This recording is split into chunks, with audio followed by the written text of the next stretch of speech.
আজব দেশের গজব কাহিনী।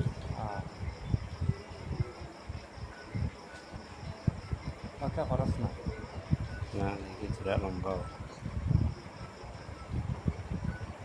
চুলা মারে না চুলা মার জলার করে কি বাসা নাকি না এই বাসায় রয়েছে না ও বাসিছি ভাইয়া কল আপনারা দেখতে পারছেন মানুষের মোবাইল এই মানুষটা কি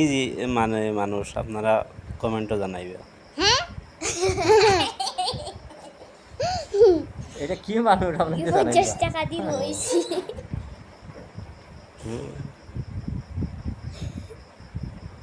এটা কি জিনিস ঘর বাচ্চা কেউ ঘর থেকে জন্ম লইছে কস না গরুর ঘর থেকে একটা বাচ্চা জন্ম লইছে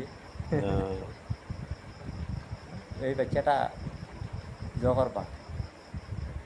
আপনারা বেশি বেশি লাইক শেয়ার করবো শেয়ার